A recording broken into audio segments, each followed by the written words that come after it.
Welcome back to Numbers on the Board. Numbers on the board, yes. Three-man weaving. Mike is stuck in paradise, and it couldn't be worse for him.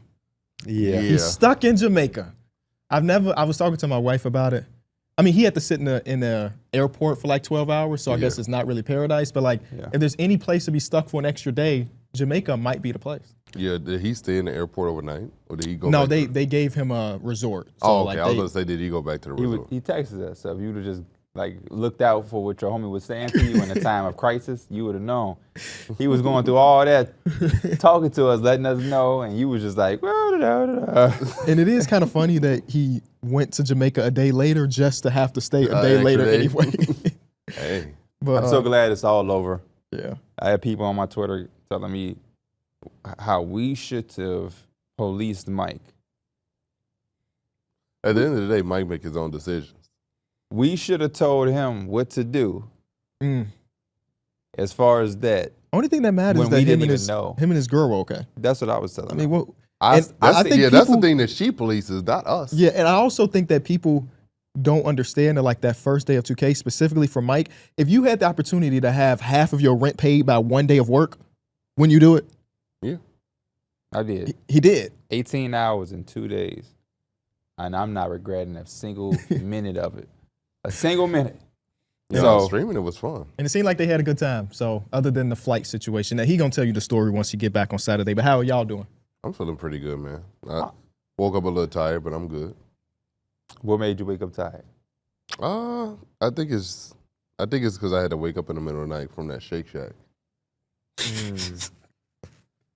That Shake Shack, what does that mean? Like what was? Me and P had asked me what I had for dinner last night in Discord, and I told him I had Shake Shack. And it messed you up. Yeah. What was your order? I had because I want you to see why he woke up in the middle of the night. Okay. The double cheeseburger. What you get chicken on bites. What you get on that double cheeseburger? I usually get whatever comes with it, the normal, with everything. Okay. Kitchen sink. He taught me kitchen sink. I know what kitchen sink is, but food terms, we went to the White Sox game. We was in a nacho line. He said, "What you want?" He said, "The kitchen sink." I said, "Whoa." I learned that from like the old white men at Portillo's when I used to work there. I learned that from Currency and like mob movies where they're going there in the investigation room and he was like, "You can throw the kitchen sink at me. I'm not telling. Oh, no, not saying a word on the mafia." The white men at Portillo's used to come with you like, "I want a hot dog, put the kitchen sink on it." And I used to be like, "What's the kitchen sink?" And they'd be like, "That means everything that's in the kitchen." Shout out to Uncle Spitter. He got a song, BBS. What's that? And What's he BBS? say, what is that short that's for? a rim. That's like gold BBSs that they used to, like in the 90s, put the rims on the Beamers or whatever. And he said, "Pack the bong full of everything except the kitchen sink. Underneath, which I keep a set of Andy's Clippers, I can fix my lining up for we go over by them. A quick little something, can't get the back. I don't know where I left my hand mirror. Type of dilemmas that never hindered my jet living." You don't know, that's lifestyle rap. That's lifestyle rap. You just slid. Uncle Spitter slept on, but I want to hear the rest of this order. yeah, the double cheeseburger with the kitchen sink. But I don't get everything on my burger, so I'm just curious, what's Shake Shack? Because I look at their menu sometimes, it's an onion ring on the burger, mushroom. No. I've never gotten any of their specialty burgers. I just get the regular burgers that have like lettuce, tomato, pickles, mayo, and ketchup, I think. Oh, mayo and ketchup, okay. I think there's onions on there too. And I got the chicken bites, and then I got some cheese fries. Chicken bites come with the barbecue sauce or ranch. Which one barbecue you get? sauce. That's so much cheese. No, I got the 10, but I didn't eat all of them. I got. You ate 9. No, I ate 6. I can't even believe you no more after that one time. I tried everything at Portillo's, but I ain't eat it all. And then the video come out and you downed every single thing. There's literally 4 chicken nuggets still in the box. Hey, what was your drink? I went to Jewel. I went and got us pop before. It was like I had a Sprite, canned Sprite. That's why your ass is on that shitter. Like KB said. That's a lot of cheese, man. Double cheeseburger and cheese fries? Yeah. Thankfully, you got barbecue sauce because you'd got the ranch. That would have. You ain't eat nothing sweet after? Just that? No, just that. Okay, I want to remind y'all at home to leave a like on the episode and subscribe. We also don't want you to miss out on the premiere of NFL Classic After Further Review tomorrow, 9 p.m. on Vice. NFL Network's Kyle Brandt will watch NFL Classics with former players and celebrities with the favorite moments and stories. So you know that our Chicago Bears will be in the mix. We got Week 6 review with none other than Mr. Billboard himself, Brian Urlacher as a special guest. So tune in to this premiere tomorrow. The topic bar below has all the information. Now, is that a misleading thing? What's that? Is Mr. Billboard himself only because we live in Chicago, or do you think you can Maybe. go to New Jersey and Brian Urlacher He's is definitely I a think Chicago it's just a poster. Chicago Just billboard. Chicago. Yeah. If I feel like it wouldn't make sense to put him on a billboard in New Jersey. But no, he's on there for the hair product. Yeah, it's the hair product. So I don't know if they I'm sure they probably have an athlete that had hair products that needed In New Jersey? Okay. Yeah, because they use in Chicago as the market. Chicago people will be attracted to a Brian Urlacher face. Just drive down 290, you're going to see him 100 times. 1,000. You know, it ain't 290, but it's going towards The airport and everything. Right? yeah, Rosemont. Yeah. Mm-hmm. Portillo's got Yeah, they got the back to back to back. No, I never. they got McDonald's do billboards. too, where McDonald's like you can come and eat breakfast, you can have lunch, and then they like back to Yeah. back. I'm like, bro, they going crazy. We need that for numbers on the board. I remember Seating arrangement. You got Derek, you got me, then KB, and then Mike at the last. Mike got the joint like, you now see Portillo's commercials on TV now. yeah. And I remember there was a those. time where they used to say we don't need to do commercials. they didn't. because we market ourselves. You know, much love to Portillo's. We ate them a lot in our years. Definitely don't eat them no more, or not nearly as much. I haven't had Portillo's in so long I can't even remember. I still go I still go pretty. They my You? rotation. I now. haven't had that probably all year. Yeah, I would think my rotation kind of just 2025. changes sometimes, and they've kind of worked their way back in sometimes. But the reason I say that is because they're not nasty. Yeah. It's not what it used to be. Mm-hmm. But do y'all remember how much we used to talk about them when we first started, like the first couple years of the show? Yeah, no, Portillo's was like the Chicago staple. And so we made everybody in our fan base like want to try it, and now they're somehow trying it. And I'm like, y'all are so late. Like I don't even eat this no more. It to was vouch the for it. pioneer of like Chicago street food, but like it's kind of falling off. Because they expanded, Yeah. and you got to cut corners to do that. But yeah, people be coming into the chat like, man, I finally had Portillo's after all these years, and I'm like, damn, I ain't even really like excited for you. Like I hope For you real, like it. yeah, I hope you like it, it. but it ain't. You're going off of what we said in 2019. Yeah. And I don't eat it near. I probably had Portillo's. I can count on my hand in the last 2 years, but in 2019 days. I could count on my hand the amount of time I had it in 2 months. Yeah. Like that was like regular. But now it's like, yeah, they kind of lost me with that breakfast too. Like once I seen them incorporate breakfast, I'm like, this ain't right. Yeah. Y'all not supposed to be doing this. No, This is what Taco Bell does. Yeah. Y'all never been a Taco Bell. Y'all was type. always like a S tier. Yes. Yeah. You don't do with the Arby's. Oh, we got French toast sticks now. Like nah. Fast man. food plus.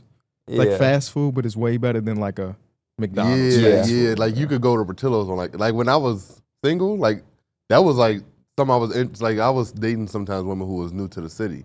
Like I learned that when I was like a lot of people do move here, and like you meet people on day naps that like just moved here, so like it was so easy to be like you want to try Portillo's or Harold's or something like that. I could put you on. It was an easy little get in. So I've never used a dating app. No. Well, I've created. What was the one we all had? The first one.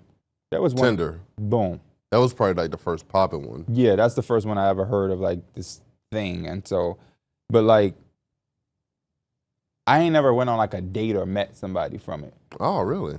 Okay. What's the etiquette? Like, how do you talk to somebody? You just swipe and y'all Yeah. match? And is I it think- you? Do they talk to you first? It's kind of fun. When we were in college, Mike had an account, Yeah. and I was fake on his account, and it's real life fun. No, Just no, to no. swipe through people. That part, yeah. But have you well, no. Honestly, No. I think the best. Did I learned Mike ever met with somebody? Yeah. Oh, I okay. think multiple times. Yeah. I think him and his current girl met. Oh, on okay. an app. But yeah, I think when I learned the Was best. you scared the first time? Like, man, what if this? Have you ever run into a catfish? Boom. No. Okay. Okay. Everyone I've met, because like I think the proper way to do it is the FaceTime. I'm not meeting up with you if we didn't FaceTime a few times. Okay. That makes And sense. got some chemistry. Right. Because, like, I feel like FaceTime is, like, the closest to being in person. And, like, if we don't have chemistry on FaceTime, we don't have chemistry in person. So, like, it's no need for us to even take this any further. You and your fiance, how did y'all meet on the Yeah, app? we met on Hinge, Okay, too. there you go. But I think when you I had started to just sit back, relax, and I was just like, I'm going to just be myself. Yeah. I'm going to just talk some shit. Why, was And you not being yourself at first? I thought I was trying to be too Suave. suave. You wanna be Yeah. cool, That shit always get you And in then I was trouble. just like, let me just talk some shit and just have fun and like just try to like just be myself versus trying to like put up this facade of like being like I don't know. I wouldn't say not being a gentleman, but like I could talk some shit like, dang, your music taste's been a little whack lately. Let me spice that up for you or something. Like just something like that. Like I used to just do shit like that. And How you slide into Angie DMs? I don't remember. We don't even remember. I think I know I was talking shit, but I just don't remember what I said. And the app is gone because you guys are, you don't need the app no You more. said something to her or she said something to you? I said something to her. Okay. But yeah. I think if you want to just be yourself. Don't try to be something you're not. I wouldn't say I was being something I'm not, but just like genuinely just try to be you and let her accept you for you. If she don't want you joking around with her, if she's not the type to have that type of humor, then she just not your type of woman. Did you meet Ooh, you not my type of little shit. Y'all seen that video? I heard of it. I didn't watch it. It's a dude asked girl, you want Waffle House? She said, no, I want Ruth Chris. He was like, you not my type of little shit. Waffle House been able to you been decent. With Chris, golly, y'all finna share a steak. Was what you doing over there? Was she on the dating app? Yeah. Okay. So that was that FaceTime. You was like, nah. She didn't even want to FaceTime. Over there FaceTime. doing? That's We ended up crazy. just talking on the phone. That's how I ended up hearing her breathing. Oh. See, you would have wasted time going to that date. Yes. Yeah. You ever feel like you catfish somebody? Nah. You ever got catfish like on the FaceTime? So like the profile look A1, but then you do the FaceTime, you're like, No. damn. Mm-mm. Oh, okay. No, everybody seems to look. Was Pat Bev a No, that was a friend of a friend. yeah, but Yeah. was Pat Bev a catfish or was you just No, blind? I didn't know. I didn't know how she looked. Okay. When I got Well, on you wasn't FaceTime. supposed to say she if I'm saying Pat Bev.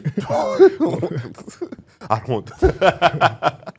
But yeah, I was surprised just as much as you. That's why I sent the Just as much screenshot. as me. This is all you, brother. I was just surprised that She I was had to. taking your method too. She was just being herself, Yeah. which you got to appreciate. Oh man, authentic. Her hair wasn't done. and nothing. Authentic. He letting out all the juices. She was authentically being her. But yeah, that's you. I was surprised at my brother. You a nice guy, but I had to get you out of that whirlwind. I had to, because it felt like you thought you was obligated. I had to let you know, Derek, you got choices in life. You don't got to participate in nothing you don't want to. We both came into the show, Yes, we did. and in the pre-episode talk or whatever, we both said we had dropped the mic. Yeah. I said I had dropped the mic. You said you had Dropped the D. dropped the D. I've done that before when Mike wasn't here. Dropped the D Yeah. when Mike wasn't here. Yeah. Okay. We can get into mine first. Yeah. Oh. I wanted to ask y'all, what NBA star do y'all think, young star obviously, can challenge for the MVP award next? Like, who's going to be that next guy to be challenging for it, as we just saw Shea do? I got an easy answer. outside of Wembanyama, because I think he's the easiest Oh. answer of them all. Yeah. But outside of him, that's where it gets tough. Because like you think about, I think we just did our 25 under 25, and majority of those top Wembanyama, Anthony Edwards hasn't really challenged it necessarily. Yeah. But was he on first team this year? No, I think he was second team. Damn. But wasn't Donovan Mitchell on first team? That's Was a it good Donovan question. Mitchell and Shea? Anthony Edwards should have been. I can't remember. Tatum, looking it up Giannis, right and now. Jokic.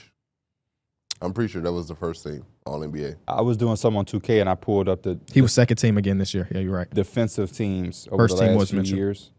And I was like, man, it'd be hard for me to remember all of these. Oh, the defensive teams? Oh, yeah, the defensive teams get hard because some guys will be on there one year and then they not on there the next. Exactly. And, like, it kind of fluctuates a little bit. Yeah. Good memory, though, second team. Young, yeah, I It has hear to be okay Anthony with- Edwards, right? Yeah. If it's not Y'all don't Wembanyama, see a guy like Cade Cunningham being it. What would Cade have to do to challenge it? they'd have to be like a 1-2 seed. For him to even be in the conversation, they'd have to be like a 50-plus win team. Okay. Maybe even 55 probably. He would have to put up even better stats than last year, which I feel like would be hard to do because he was really fucking good last year.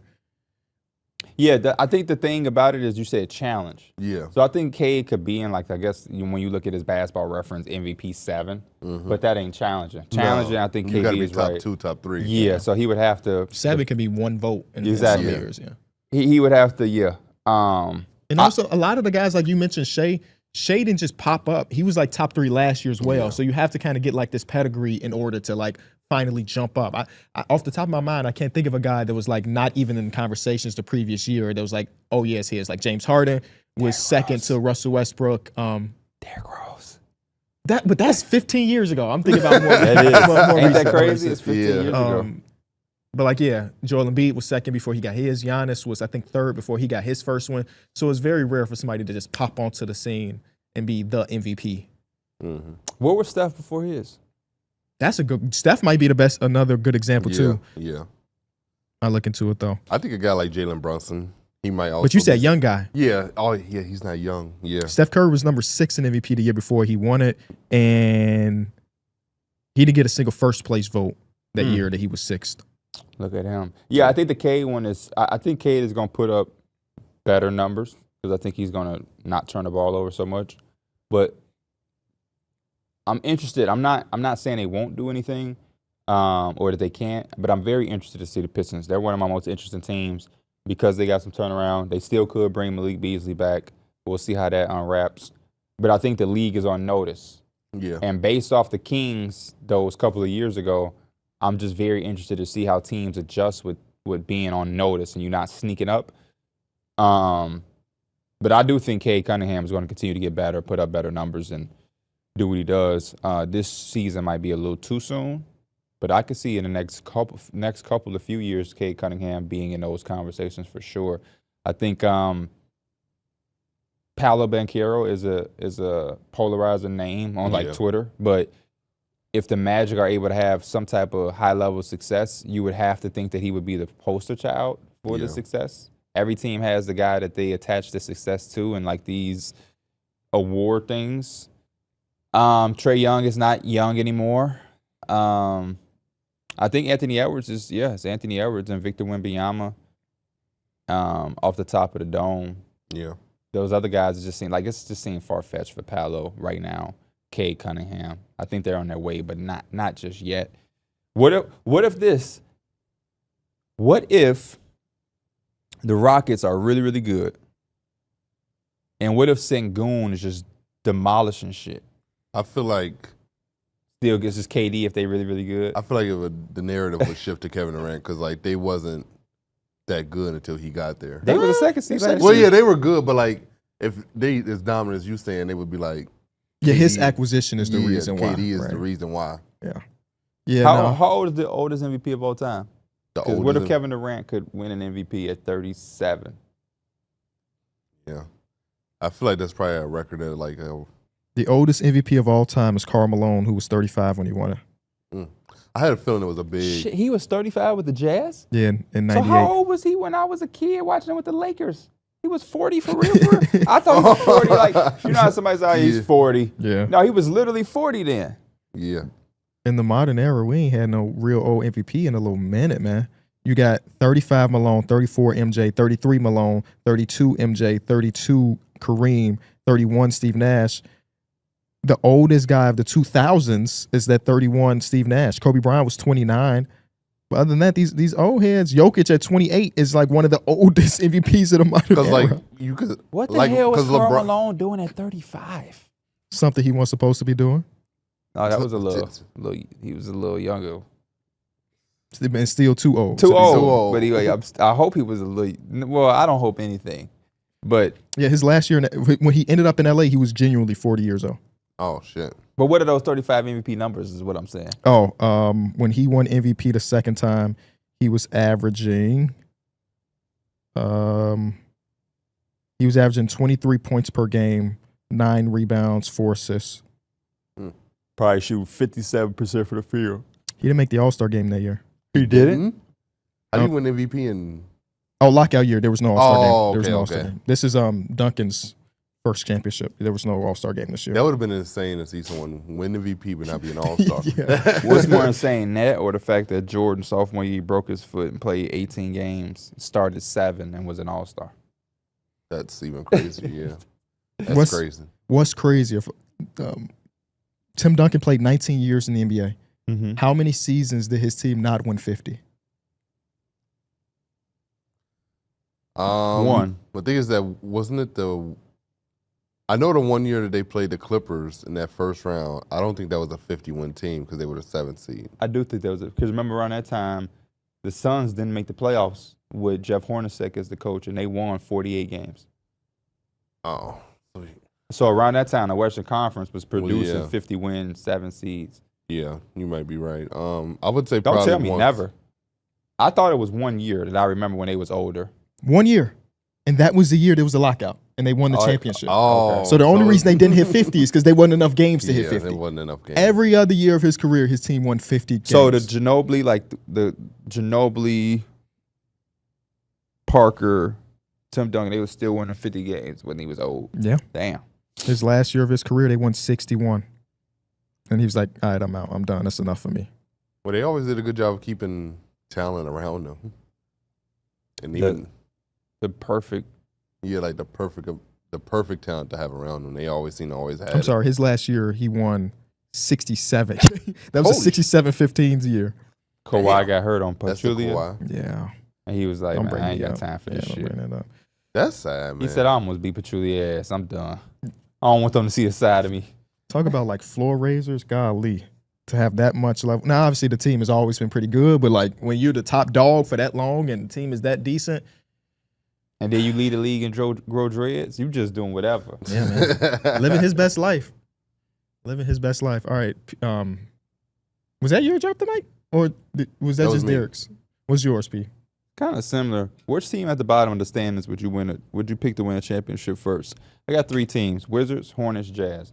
The next championship one of these teams win, and I don't know when it's going to be, but who do you think is going to win it Golly. out of those 3?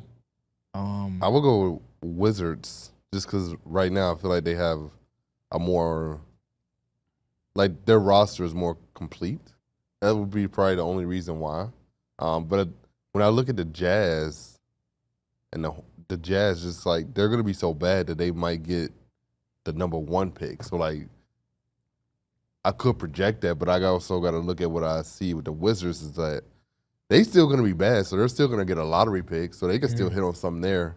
So I'm gonna probably actually go to Wizards. Yeah, it's a really tough question because what the Wizards won in like the 670s, the Jazz have never won and the Hornets have never won. So like, there might be a world when just none of them ever win again. It really boils down to like which prospects do you believe the most? Like anybody in the Utah Jazz you think is going to be there when they finally are back to competing for your rings? Maybe only Ace Bailey. Maybe Ace Bailey if he's really good. And then the Wizards, they got a lot of prospects that we like, but I don't know if any of us are like, yeah, that guy's going to be an all-NBA first teamer one day.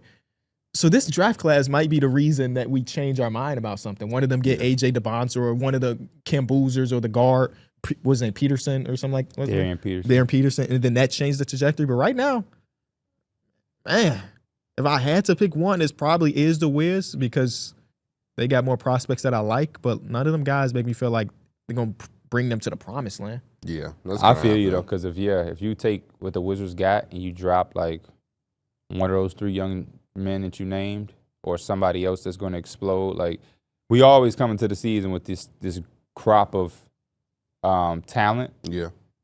And then it's the ones that we know, and then it's somebody else that kind of comes out of nowhere. Like, last year we was talking about Cooper Flagg, Con Knipple, like Jeremiah Fears. You know what I mean? Like a lot of guys got involved with being a top pick. I also got another question for y'all. It's basketball related. Yeah. Who would win in a game? The McDonald's All-American boys. Oh my God. Or the WNBA Olympic team. Y'all crazy. Who is really in charge? Like, he needs his own PR team. He needs somebody representing him, man. Who said that? Michael Porter Jr. was asked that on the live stream. And he answered. He answered it what he Is thought this was. on one of those streams? It was on Blackboy Max. Max's stream, yeah. And it's just like I've never heard him talk as much as we've heard him talk this offseason. Yeah, And they he just said that keeps the popping Denver up. PR team was really working their ass off to keep a mic from in front of him. You know, it's funny because I remember whether it was last year or 2 years ago, the whole team went to the movies together and they posted a picture and there was no MPJ and like he quoted it saying like, damn, Nobody invite. invited me. It's like, yeah, I just don't think people fuck with you like that. I don't know if your teammates really like you. And then what he said that Jokic told him to wear condoms when he get like his advice. Like, man, you almost 30 and people that's his advice to you that you got wear some condoms, man. I appreciate it on the other hand though. Because we get so many players that don't say anything and it's so generic. But I he will say too much. I will say he makes himself a little too accessible. Like I feel like he just be talking with anybody, and then you have like Blackboy Max and them are streamers, so of course they're gonna ask you a question like that. Yeah. It's so funny because one of them clips, he was like, man, everybody got their vices. You know, my brother's vice was gambling. My vice is women. Yeah. And in the first moment that he's on Max's stream, he say, play my homie for $10,000. I'm like, damn, maybe your vice is gambling too. He said it to Max. He's like, maybe he's just not doing it illegally like your brother was, but damn. See, even that, like him speaking on like the brother stuff, like. And then he went on to say a lot of NBA players do it. It's But easy no, to I'm get saying the I don't homies have a bag just by be like, hey, bet my under today. I'm gonna go out there. And I don't have no issue with that. To me, I'm not stupid. I know they're doing it. So shit. But other players or other people would just act like they brother ain't in the whole situation. So it's like you might as well like we read everything. You might as well speak on it. What the hell?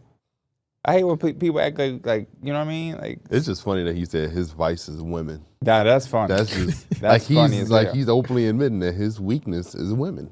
That's awareness. I feel like there's a What's lot your of weakness? food. You think so? Yeah. Okay. Sometimes I think good food is definitely something that it got my heart, man. Is this part of just growing up? My mama could cook. My mama really just got my heart, man. I think my weakness is also food, but in the exact opposite way of you. Oh man, when you watch that back, it got my heart, man.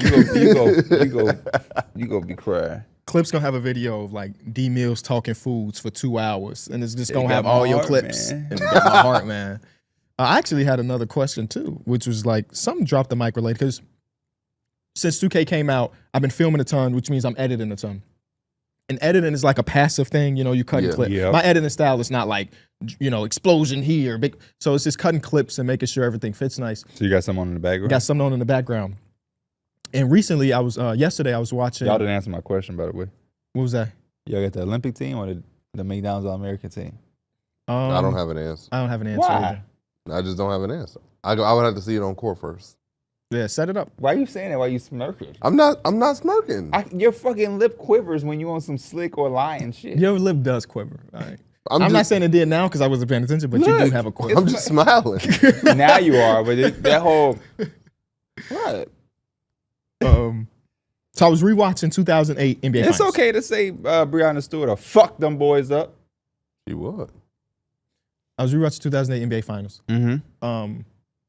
My goal, because obviously I know the result of every game, but my goal when watching was watching Rondo in the postseason. And at this point, Rondo's just 21 years old, so I don't want to act like this is the best version of him, but watch him in this postseason. And I also was, I didn't go into it thinking about it, but like, fucking love Pau Gasol, so I was like paying a lot of attention to Pau Gasol too.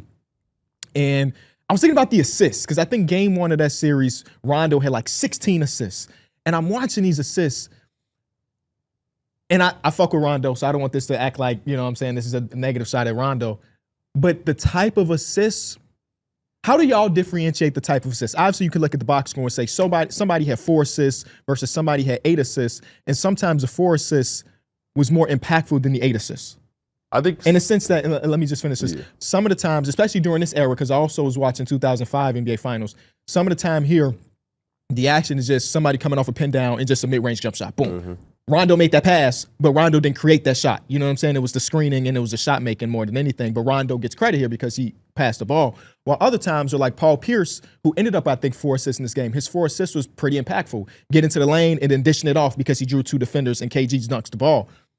Obviously, Rondo generated a ton of shots on those, but when I was watching, I'm like, Paul Pierce is creating these shots versus Rondo not creating the shots. He's, you know what I mean? Yeah, does that make sense? Yeah. So Rondo's Rondo's the facilitator, For sure. obviously, and I think he's not going to draw the attention of a Paul Pierce when he gets down to the paint. So and he wasn't getting down to the paint a ton. And again, we're talking about 21-year-old Rondo too.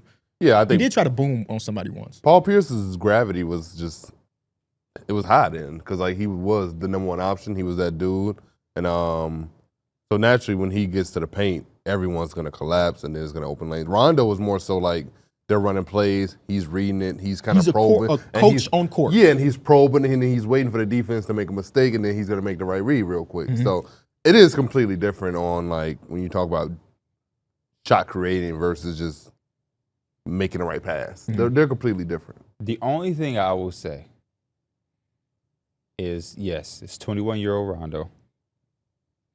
So this is young Rondo. Mm-hmm. And not only is he younger, those other players are younger too. So Paul Pierce still got some of that Juice, yeah.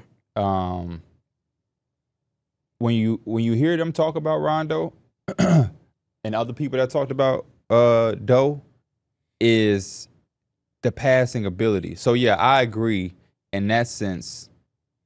He's not necessarily breaking down the defense. Yeah, I want to use them as an example because it was a game I watched. Obviously, we know Rondo can do the other stuff too, but that was just the game I was even in a watching. sense of you getting an assist coming off an action, I'm only going off what the NBA players that play with him said. This ain't nothing I can tell from film on every single possession. Well, I guess you can, but sometimes it's hard to, unless you're looking for it. And when you turn on a game, it's not necessarily the first thing you're looking for. But they talk about the differences of like a guard like him, the Chris Pauls, the Nashes, and there was somebody else, maybe it was Rondo, of like putting that motherfucker right there. Yeah. So a motherfucker ain't got to waste no motion and all of that. On the seams. Yeah, I everything forget who was talking about it, but I know they was talking about Rajon Rondo. I just can't remember if this is Celtics, if this is like Pelicans with Cousins or somebody, one of his teammates, or maybe it was Cousins sitting with Paul Pierce and KG because they all play with him. And they was talking about like that other level of playmaking where like you take that type of shit for granted. And I think about a guy like him, and I think about Steve Nash, because I'm sure there's a bunch of games where Steve Nash is maybe have some assists like that. And don't get me wrong, Steve Nash also has games where he has 15 assists and he created every single thing. Yeah. But because it was like space, Amari set the screen. There are some Steve Nash games where if you watch, you probably don't think he's doing anything magicianal. Yeah. If you don't see the whole full thing. But I still think that those little details is what make them them. But then, yeah, we also saw Rondo past 21 breaking defenses down on lesser. Because, you know, he went from playing with them to then it was like Marcus Smart, Brandon Bass, Kelly Olynyk. You know what I mean? So, that's another example. Is because if you have an NBA subscription, it's not ad or anything, but you can go through like every team's top games. So you can go to like the best Bulls games ever, and you can just watch them all. I ended up on the Denver Nuggets. Like I'm a randomizer type of guy, so I just did a wheel. It landed on Nuggets. I'm like, all right, let's see what they got for the best games in Nuggets history. And one of them was the Nuggets versus the Pistons in the '80s. That was Zeke Isaiah Thomas's career night. He had 43 and 17. Right, a crazy stat line. So I'm like watching. Like, who is he playing against? Fat Lever? No, this is Kiki Vandeweghe. This is English. This is Dan Issel at like 35 years old, who was still giving their ass buckets and stuff like that. And I'm watching like 17 assists while also having 40 points, especially in that time, is kind of nuts. And it was the same thing. Like, you know, pin down action, somebody just come up and hit a mid-range jump shot. It was rare that he was like, every time he broke somebody down, he was the motherfucker taking a shot. It wasn't like a diff shot. He was scoring.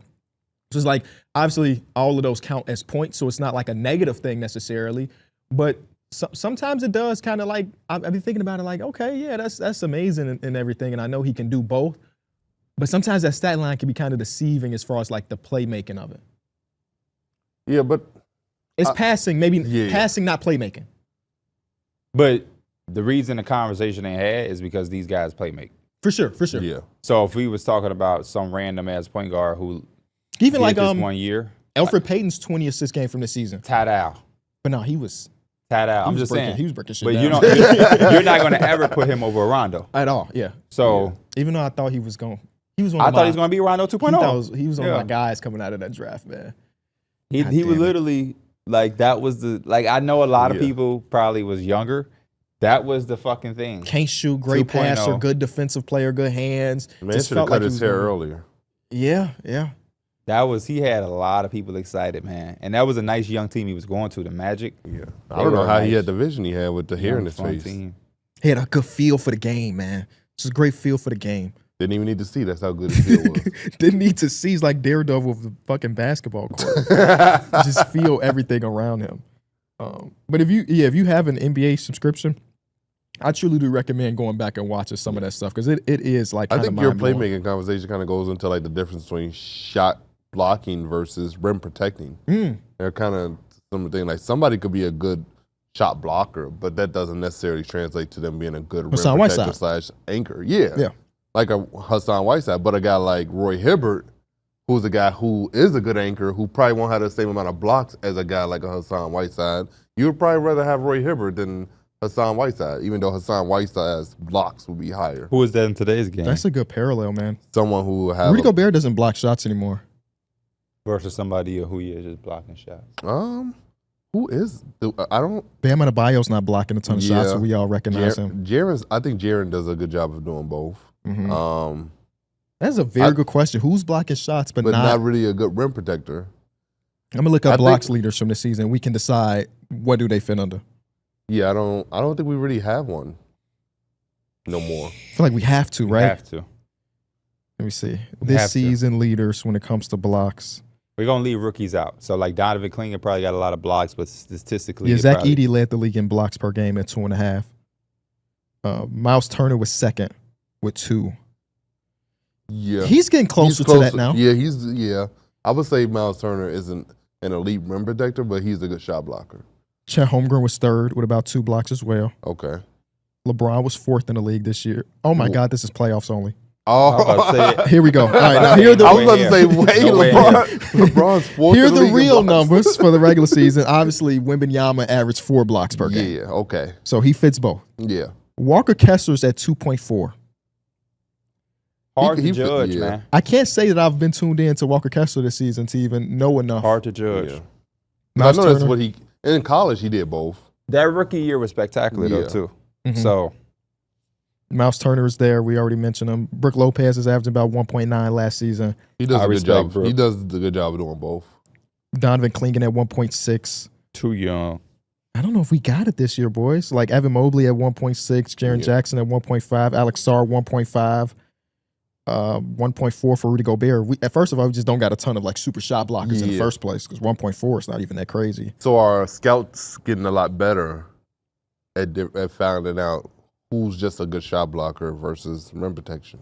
It seems like they've weeded those guys out early already. Because I'm going back to 2017. Top block guys.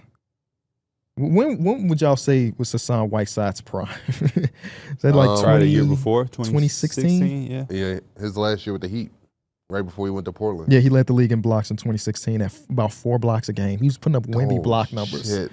But nobody was like, yep, I want him anchoring my defense. It got so bad that the Trailblazers threw out a life raft for the Miami Heat to take him in. I don't know if y'all remember that trade. DeAndre Jordan was there. I remember that trade.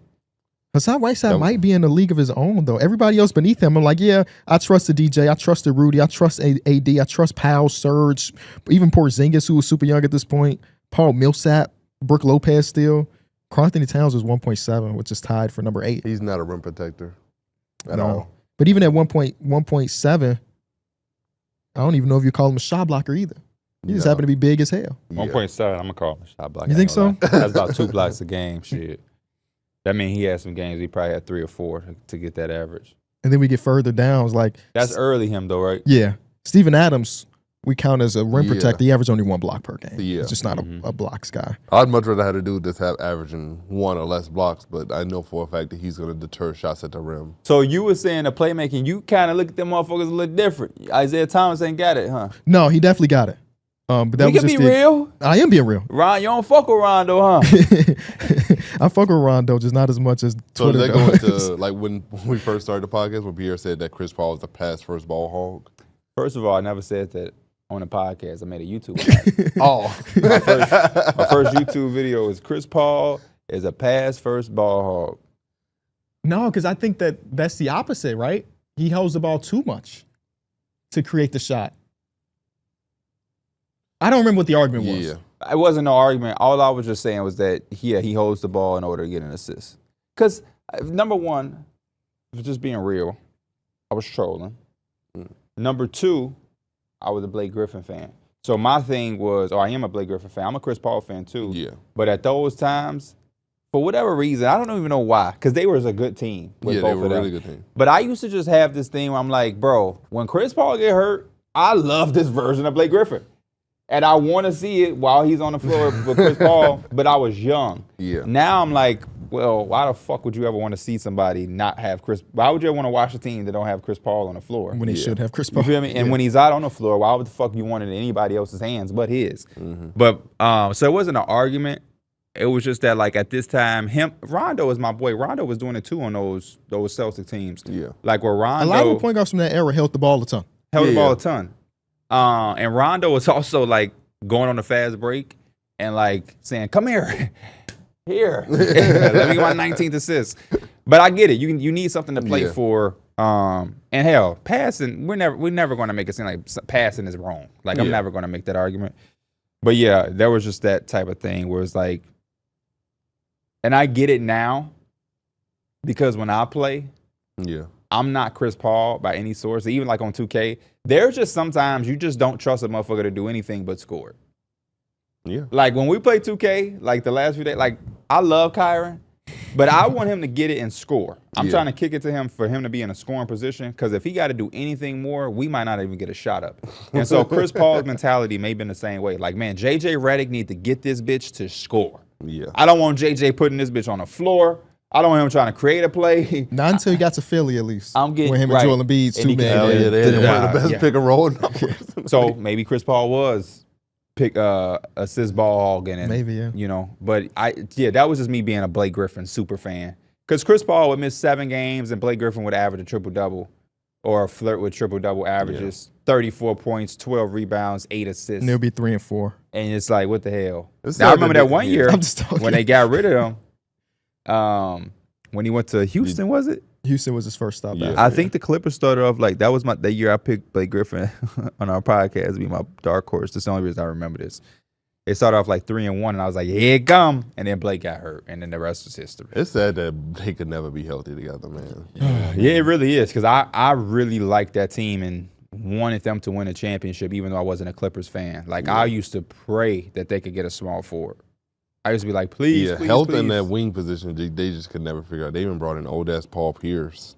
And like the Thunder, I feel like those years there's one year I just can't remember where was it the year they played the Jazz and both of them got hurt? Like You mean like when they should have been like somewhat of a favorite that year? Yeah. Wasn't that the year that they beat the Spurs on that?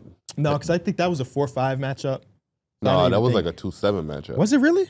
Yeah, the Spurs were like the 7th seed that year because I remember being like, man, the Spurs at that 7th seed, whoever at the top, they not going to want to play them because that's not a real 7th seed. They just was like resting guys. I feel like I remember that, but I wouldn't be surprised if it was a 4-5, but I do kind of feel like I remember more. So It was a 3-6. oh, it's 3-6. 3-6. Okay. And Clippers were the Mafia.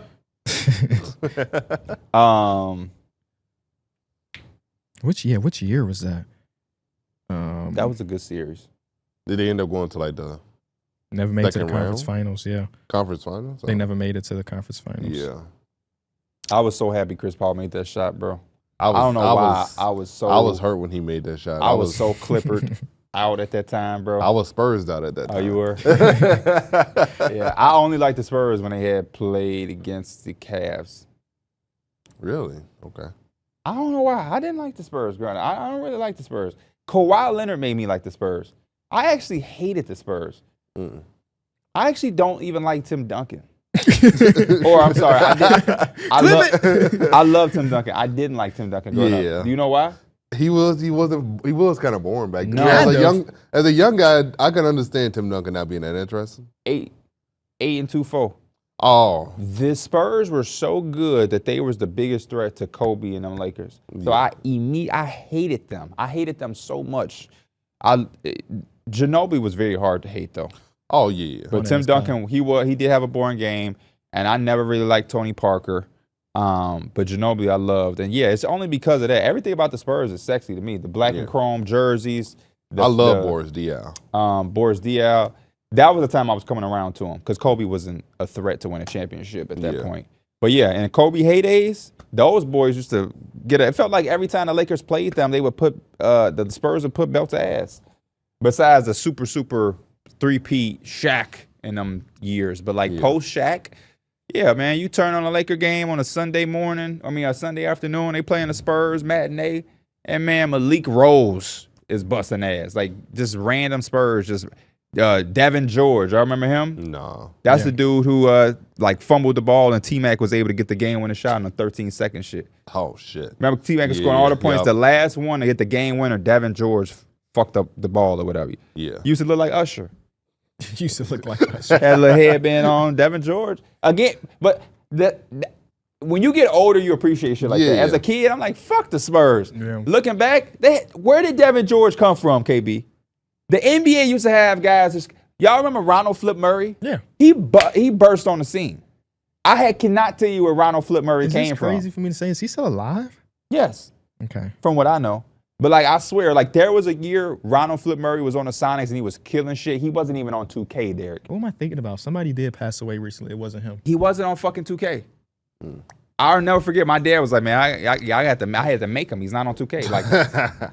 That's how the NBA used to be, where somebody would just get a little opportunity and boom, just going to town. He had some moments with that Sonics team. I'm trying to think who else He's a hoop grid legend. Who played in Seattle, Detroit, Atlanta, Charlotte, Chicago, Cleveland, Indy, and Milwaukee. Oh, I didn't know he played for that many teams. Yeah. I feel like Larry Sanders came out of nowhere. Do y'all remember when Larry Sanders just was like the Bucks. A dog? Where he drafted him in 2K all the time. I think he came from VCU. Yes. But yeah, it's I love the time. Now I just feel like nobody does that. Even the Miami Heat find guys like that. You're right. Hayward Highsmith. Who the fuck is that Duncan guy? Robinson, D3 player. Boom. Yeah. They found You're absolutely right. Gabe Vincent. You're absolutely right. You cooking. Trying to get Jamal Cain. You cooking. I'm trying to think of some more names they didn't reason. I don't know, but Max Strus, was he someone that came out of nowhere? He's a D2 player or a JUCO player. But we got to get, his introduction to the league was with the Bulls. No, but he popped off with this Heat. So yeah. I remember when he was a Bull when I was a season ticket holder. It's like, who was this motherfucker with the flow? His hair was just slicked back. And he never suited up. He was just always sitting on the side. I don't know if I ever told y'all this story. I don't know him, but I knew who Max Strus was before he made it to the NBA. Listen to this story. Do y'all remember? You played against him? No, I didn't ever play against him. Oh. Do y'all remember the summer league? Because y'all used to play in it, right? Yeah. Mm-hmm. Yeah. And older players for Coach Dorn, we would do the clock. Mm-hmm. And he played for Stagg High School. Mm-hmm. And I remember doing a clock for them. And before the game, they warming up, I just kept hearing his name, Max. Max. Because Stagg versus somebody. And so I'm like, I got to see what this Max dude about. He on his job. The fuck? And he was regular. He was started, but you could say he was young and he was growing into his body. He looked weird. Yeah. His feet was all big and shit. But he was cool. He didn't do anything spectacular. I seen him again the next year. He played against Ontario and them. I was doing a clock again. This is Stagg versus Hinsdale South. It's just in the field house. It's nothing crazy. Again, he was good. But I remember Max. I never knew his last name until he got to the NBA. And then, one day, I looked up somebody because they played at DePaul, and Max Strus was on the DePaul thing. And I said, bro, that's the dude from Stagg. A couple years later, Max Strus is on the Bulls. I'm like, what the fuck? Homie is turned up. Couple years later, Max Strus is making it rain on a fucking Heat. And I'm like, bro, this is the kid from Stagg High School, man. Yeah. He looked way different now. Yes. Yeah. He got a flow and everything. When he was in Stagg, obviously he didn't have no facial hair and he didn't have long hair. He had a short hair. And he had a baby face. I'll never forget his face because his face is a baby face. And now it's how he looks now is if you do AI. He has the same face, but he got facial hair and shit. But like, if you do a baby picture of AI, how somebody would like progress, I can still see that freshman guy that I did the clock for. Yeah. And it's like, I love his story because, when I watched him in Stag, nothing about that shit was like NBA player. Yeah. It was like, that's how I feel about cool. Cam Christie at the York Christmas tournament. Yeah. We sitting, I'm like, that guy's brother's like in the league right now. Yeah. And he's gonna be in the league too. And I'm watching, I'm like, he obviously is good. Yeah. But he didn't stand out. And this motherfucker's in the NBA now. We were sitting next to his parents. I'm like, I also remember like they gave us like a booklet or whatever, and they had lists of, and Max Christie like had some of the records that was broken at that tournament. He would just had them. Yeah. And I was like, that's crazy to see that Max Christie was in this tournament and he was in here just hooping. Yeah. Yeah. Kind of crazy. Also, well, I'm not gonna say it because he's not in the league, so I don't want to shit on nobody. But there's another guy the year after that dad is in the NBA. What was in the NBA?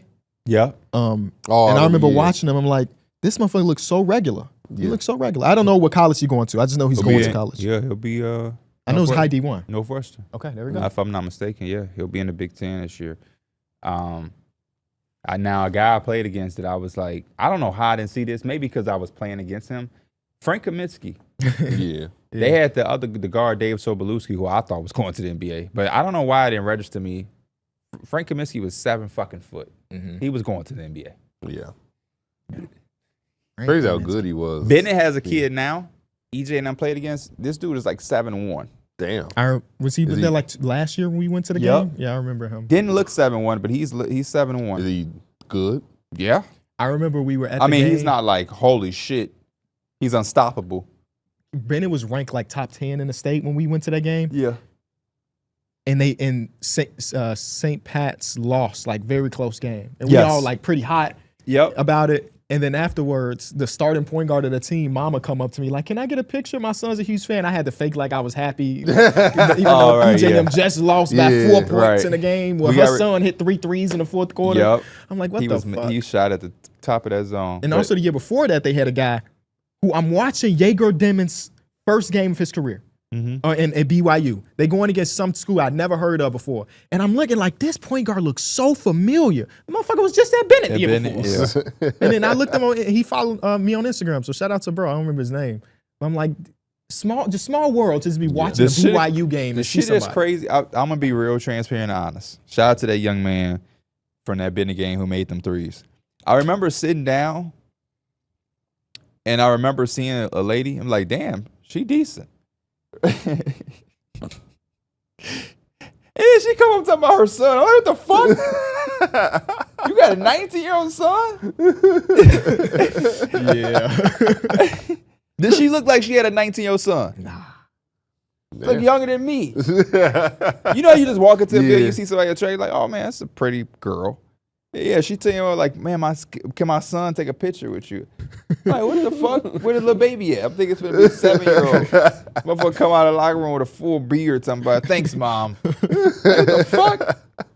I hope I look that young when my kid is at 18. But yeah, that was. But we got the revenge the next year. Yes. EJ's last year, they finally beat Bennett. It kept getting closer and closer and closer. EJ had the game. He had like a go-ahead layup over that 7-foot dude. Oh shit! But that 7-foot dude, I think, was young, so I think he'll be there this year, and he'll probably be better. Yeah, he was dunking shit easily. Like, oh, you better be a 7-1. But yeah, I'm interested to see if he's gonna be like dominant. Yeah. Now we get to the bulk of today's episode. Let's get it. So I didn't tell the guys exactly what we were doing because I know y'all wouldn't have been Googling or finding stuff. I just wanted to be as organic as possible. I asked, like, what's the title? So I thought it was going to be a little. Today we're trying to guess the over-unders for all 30 NBA teams. Oh, okay. So we're going to say a team, and I'm participating too. I hit up our boy Young Simba and said, can you make the document? I don't want to know nothing. So I don't know the answers to these as well, so we all work it together. Here's the point system. If you get it exactly, you get 3 points. If you get it within 1, you get 1 point, and we'll see who has the most points at the end of the episode. I'm going to pull up last year's for my reference. Yeah, you can do that as well. Because sometimes we be giving every team 30 wins, and it's like somebody going to have 17. And I want to specify for the people at home, we're not saying whether we would go over or under. I think that's a future episode. Yeah. We're just guessing the line. Yeah. Does Vegas think that the OKC Thunder will win 60 games? And y'all ain't seen no line, right? I haven't seen a single line. Okay, me either. So I think it's in alphabetical. The first team is the Atlanta Hawks. Yo. Can you let us know what they ended up with last year? Because I think that would definitely help. So the Atlanta Hawks is what we on right now. Mhm. Yeah. The Atlanta Hawks, for reference, went 40-42. So Good offseason, obviously. good had offseason. I would a say lot that of their talent in the over-under is probably at 38.5. I think that's way too low. If they won 40 last year, And added Porzingis. and they added Porzingis and Alexander Walker, Jalen Johnson healthy. I would guess We're And it's we're guessing what Vegas Yeah, is, not not what what we we think. think. Right. not what we think, what Vegas thinks. I would say Vegas is probably thinking, 42.5. I was thinking 47 and a half. I thought 47. The reason I thought 47 because I'm looking at the Bucks went 48-34. I think Vegas would think that the Hawks in a quote unquote down year could do what the Bucks did last year. So your final guess is, 42.5. and yours is, I'm gonna go 48. I'm going to go 47 and a half. The answer is 46 and a half is what Vegas has it. Oops, I just spoiled the Boston one for myself, so I won't give a guess. I hit the wrong button. But 46 and a half feels about right. Yeah. So I think I get 1 point for that one. Okay. Boston Celtics. Again, I just saw, so I won't give one for this one. Shit, last year they won. No Tatum, Yeah. no Porzingis, no Al Horford, no Drew Holiday. Damn. What offseason? And comes Anthony Simons, though. No Luke Cornett. No Luke Cornett. Yeah, that's huge, man. And comes Luka 44 Garza. and a half. 44 and a half. I'll go 42.5. 42 and a half, Derek. Right on the head. 3 points for D Mills. Damn, they think they're gonna be like that. And yeah, they think they're going to be slightly above 500. Again, it's not supposed to be an over-under pod, but I feel pretty good about a slight over, right? Me too. Maybe. I don't know. Yeah, it is a tough one. Okay. That team's defensively going to be so ass. Brooklyn Nets. So for reference, Brooklyn Nets won 26 games. They went 26-56 last year. I think they go way lower than that this year. I would probably put it, remember last year it was at 18.5. I think they're probably going to keep it at 18.5. I'm gonna go 17 and a half. I'm going to go 18 and a half, 17 and a half. I'm going to go 19 and a half. We're just going with 17, 18, 19. 20 and a half. 20.5. Would you take that under? Nah, too close. Yeah. Cam Thomas contract year? Maybe. I don't know. I'm not putting nothing past Jordy no more after what he did last year. D Mills told us, and I didn't believe. All right, next, Charlotte Hornets.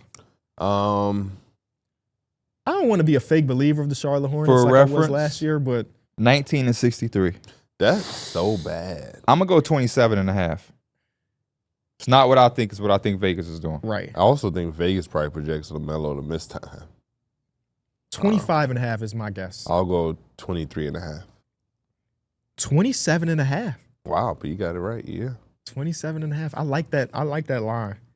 Because, I mean, as long as LaMelo, this is a crazy one because LaMelo ain't never healthy. If LaMelo is healthy, they can win 28 games. They will smash that if LaMelo's healthy. I like 27 because when looking at the roster in the offseason, I think they went out and made and got a team that you're not going to be good without LaMelo, but you can withstand. You like can if be LaMelo competent, missed games and you throw out Colin Sexton to like hold it down for him, Well, Spencer Dinwiddie. that's way better than KJ Simpson, who was a rookie. Yeah. Yeah. You know what I mean? Like, Yeah. oh yeah, they do got Spencer Dinwiddie too. Yeah, they got Spencer Dinwiddie, Brandon Miller is healthy, Miles Bridges, Colin Sexton, Con Knipple. Like, they got really good players that won't just be absolutely clueless without LaMelo. Some of these other teams were like, yeah, if you don't have LaMelo, then this is nothing. But now it feels like you have something that can play with LaMelo, but also if he has to miss 13, 15, 20 games, I think Colin Sexton can do what he got to do.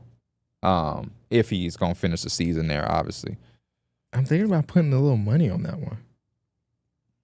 Bet on LaMelo's health. That sounds dangerous. All right, next team. Chicago Bulls.